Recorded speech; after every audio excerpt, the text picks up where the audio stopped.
What's going on, everybody? I'm Monique Sheree, and this is your praise news for the week of November 15th.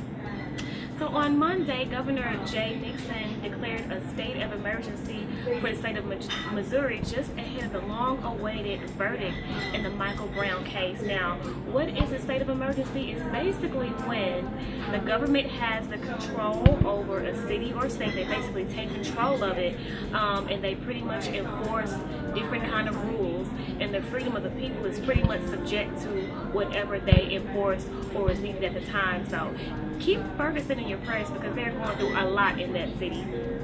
The nominees for the Soul Train Music Awards have been announced.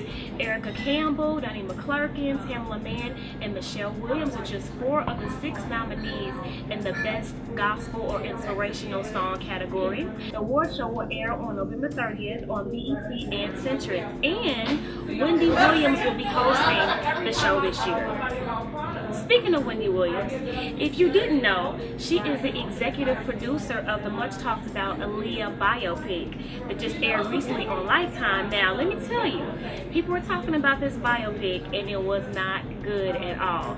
There was a lot of backlash on Twitter and Facebook about the casting, about the storyline, and just about the acting. Now, if you know Wendy Williams, she didn't apologize for any of that. She said, well, I must tell you, whether you loved or hated, you watched it.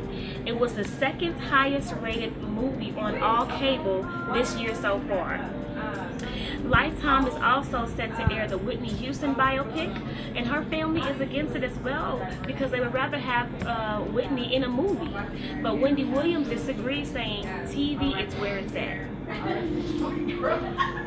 Last but not least, Shock Music Records artist Just B released his new EP titled Therapy. The album features some of the KC's well-known artists such as Flash, Majesty, and Sauce Remix, so be looking out for that. That's your praise news for this week. I'm Monique Sheree, and I'll see you next time.